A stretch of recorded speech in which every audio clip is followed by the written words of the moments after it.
मैं हूं कुमाराम और आप देख रहे हैं गांव रिवा। दोस्तों, प्रधानमंत्री आवास योजना का पोर्टल खुल चुका है और अपने अपने हिसाब से आप रजिस्ट्रेशन करवा सकते हो।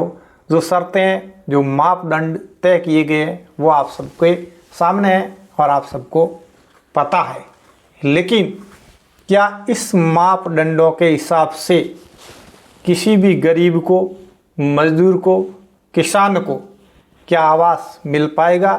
क्या प्रधानमंत्री आवास योजना का लाभ उन ज़रूरतमंदों को मिल पाएगा?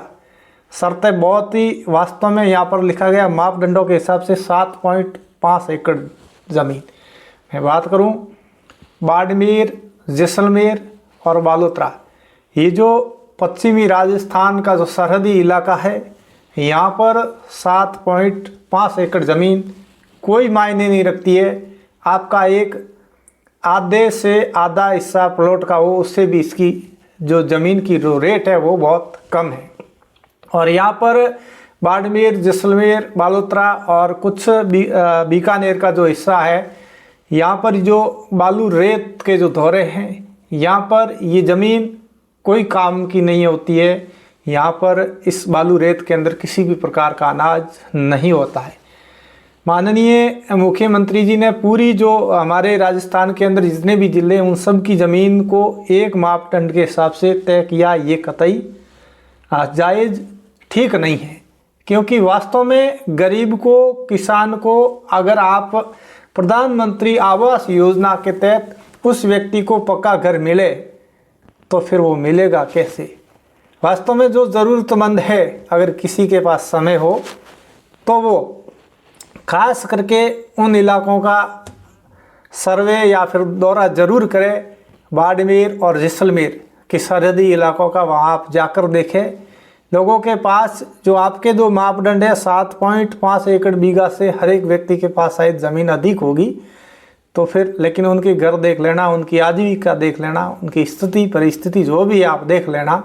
अगर आप चाहते हैं कि 2047 का विकसित भारत हो तो ये संभव कैसे? नंबर 2, मापदंड ये भी है कि कोई भी व्यक्ति अगर 15,000 से अधिक की सैलरी लेता है या फिर अधिक कमाई कर रहा है तो उसको प्रधानमंत्री आवास योजना के तहत उसको लाभ, वो लाभार्थी नहीं है, उसके योग्य नहीं है। अब मैं यहाँ पर क्लियर कर देना चाहता हूँ कि बाड़मेर, जैसलमेर, बालोतरा, जोधपुर, बीकानेर, नागौर, सांचौर, पाली या फिर अन्य ज़िले हो, यहाँ पर एक मजदूर की जो दिहाड़ी है, कमठे का मजदूर जो टिप्पण लेके सुबह निकलता है या फिर किसान का बेटा निकलता है या मजदूर गरीब का कोई भी बेटा निकलता है, जहाँ सौराय पर जाता है वहाँ 700 और 800 रुपये की दिहाड़ी मिलती। अब कोई भी व्यक्ति 30 दिन जाता है, अगर 700 रुपये उसको मजदूरी मिलती है तो 21,000 रुपये होता है। अगर वो उसी मजदूर को अगर 800 रुपया दिहाड़ी मिलती है तो यानी कि 3/8 24,000 रुपया मंथली होता है। तो क्या चौराहे पर जो मजदूर जो टिप्पण लेके जाता है वो गरीब नहीं है?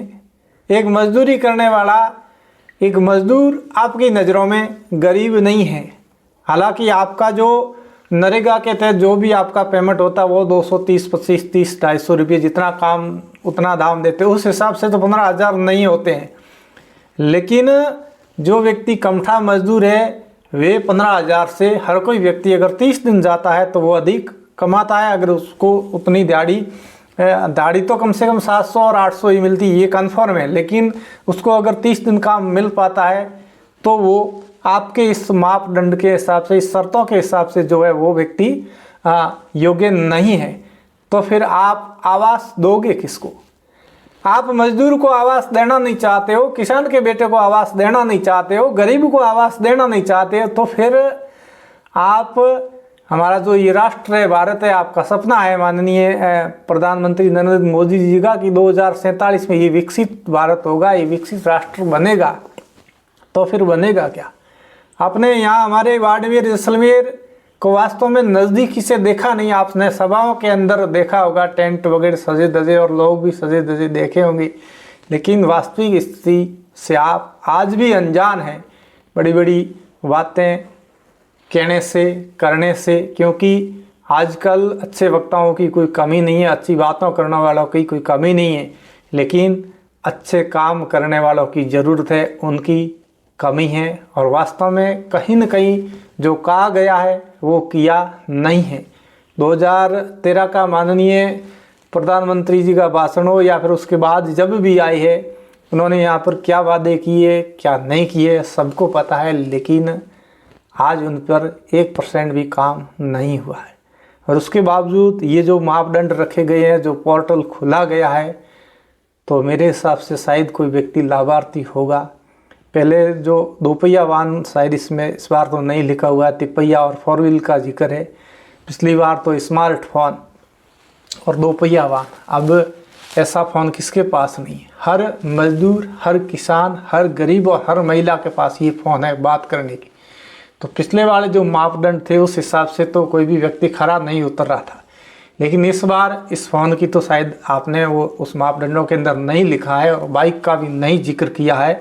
और 2 कच्चे रूम अगर है तो किसी को नहीं मिलेगा, उसका जिक्र नहीं है इस बार। तो इस बार जो मापदंड है वो अलग है, लेकिन फिर भी कहीं न कहीं ये प्रश्न चिन्ह खड़ा करता है कि आखिर प्रधानमंत्री आवास योजना क्या उन गरीबों के लिए नहीं है जो रात और दिन कमठा मजदूरी करते हैं, खेती किसानी करते हैं और वह मुश्किल से 2 वक्त का गुजारा करते हैं, और आज उनके घर जो आवास है वो कच्चे हैं? क्या ये योजना उनके लिए नहीं है? अगर हाँ है तो फिर ये मापदंडों के अंदर जो खास करके बाड़मेर, जैसलमेर, बालोतरा जो सीमावर्ती इलाका है, जो बीकानेर वगैरह वगैरह के अंदर कुछ संशोधन होना चाहिए। वास्तव में आप इन गरीबों को न्याय दिलवाना चाहते हो, बने रहिए हमारे साथ, देखते रहिए गाँवरी बात। नमस्कार।